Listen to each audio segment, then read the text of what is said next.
All right. As I said earlier, I promised to put a video out tonight with an announcement that we have coming up. So a week from this Thursday, so about 9 days from now, we're going to have episode 60 of our podcast, The Daily Carry, that Jared and I do. Victor Marx is going to come on. He's going to be our special guest for a couple hours that day. Jared and I talked after episode 57 today. We're just both giddy and stoked, and for overlapping and different reasons. Victor has already come down to the gym, JWI4. This is the jiu-jitsu stuff in suits that Jared dreamt up and has built from the ground up. That's just now it's literally gotten worldwide attention. It gets millions and millions of views. Victor came down and did a bucket list check for me. Take a gun away. So he's the world's fastest gun strip. He came down, took a gun from me, and spent a few minutes talking about running for governor here in Colorado. But instead of leaving, Victor stuck around, watched all the matches, and then hung out and met people and shook hands and explained who he was and what he was doing. I love that. I love the fact, the authenticity and the integrity, and just being a dude amongst a bunch of athletes in there, shaking hands with people. And the athletes all come up to us after and go, he's an amazing man. We're very honored to have him there. But this goes much deeper. And I asked that you'd hang with me for a minute, because this comes from here for me. My endorsement of Victor isn't just because of governorship. It's turning around Colorado from the feckless crap that we've got up there on the hill that's just bona fide evil right now. And my stance is becoming significantly more firm. I've always said it behind closed doors. Now I'm saying it out in public more openly, because I'm just tired, but the nonsense that's going on. But I got a depth of history in me personally, and I'm just an old door kicker, man. This stuff that you see up here on the wall, these walls, it's just career stuff. There's a lot of bad people, from homicides to, I don't know. There's robbers and pedophiles, all went to jail or they're gone and in the ground now. That's my work history, but it's my heart. I'm only good at a couple things in life, Jenny. I'm just a door kicker, so I'm a simple guy. I'm not an analytics guy. I'm not a tech guy. I never have been. I'm barely programming an iPhone. You need a wheelman. You need somebody that can drive you through a situation. If it's got a motor, I've raced it. If it's got a bullet that comes out the end of it, I've shot it. My very first protection detail is right over in that wall with me and Larry Payne standing there with Tiger Woods and Darius Rucker back in, I think it was 1997. I don't know how many I've had since then, but a lot. And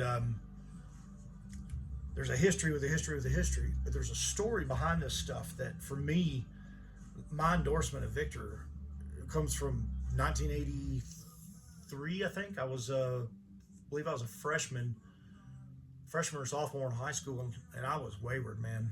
I was wayward. I didn't have focus. I didn't have a lot of things in my life. Had come out of a sodomy background that I never talked about until I was well into my 30s. A lot of abuse, just really bad situation at home. A lot of cuts, a lot of scars, physical cuts and scars from a very angry father. Parents divorced. There's a whole history there. Even interested in it, you can go on to the Daily Carry and just look up my testimony. But I share all that to say this. Victor's coming on, and what it means to me takes me back to 1983, because my government teacher drugged me to a Young Republicans convention. I think it was at Cobo Hall, in Detroit. It was one of the convention centers down there, to go watch Ronald Reagan. And I didn't know who Ronald Reagan was. We didn't have social media back then. If you didn't read it in the newspaper or watch it on TV, you wouldn't know. I didn't even know Reagan was an actor. I learned all this later in life. But when Reagan was done with his speech, we were on the main floor. I'll never forget this. And there were sections with rows in between. We were the very last section on the main floor, a little bit of stadium seating going up around the outside of us. Reagan leaves the stage and he comes down. He's surrounded by his team, and he's kind of going side to side down just this one main aisle. He's shaking hands, and I see him, and it's like he just looks right through me.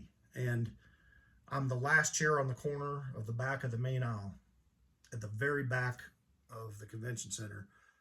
And he walks right up to me, he puts his hand right here, and he says, "You're going to do great things, young man." And he shakes my hand like he was trying to break it, I swear, and he walked away. And my government teacher's like, grabs my shoulders, he goes, "Do you know what just happened?" I didn't at the time. But I later realized the importance of that moment in life for me, and it was a turning point. One, because his speech genuinely impacted me. I didn't even want to go. It was a turning point for me in so many ways because I was wayward. I wasn't faith centered, Christ centered, mission centered. I was just going through life. And he redefined me. He made me, in so many ways, stop and think about what I was doing as a young man and what I wanted to do. And it was really a call to action. The speech was all about the next generation and what you're going to do. But boy, did it hit me. And what's interesting is looking back some 40 years ago, I consider him the greatest president to have ever lived outside of Lincoln. I think the two of them, if they had the same time frame together, they would have done incredible things.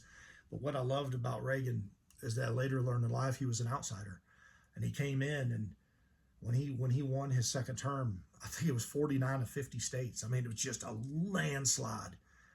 And I'm like, that's the guy that shook my hand and looked me in the eye.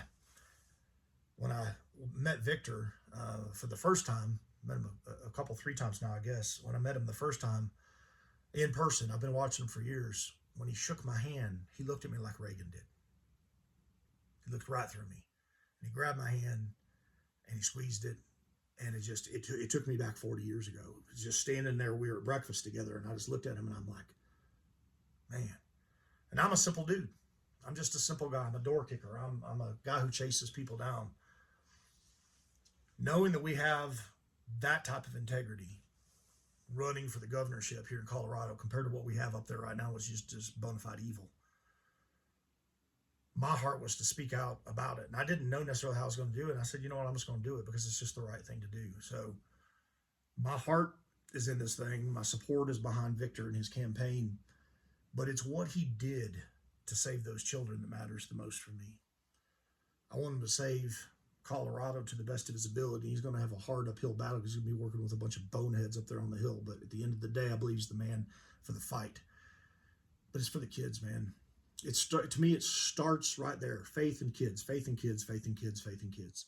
Can't say it enough. So thank you for letting me share a small back piece story that brings me to present day. We're excited to have him on a week from this Thursday, episode 60.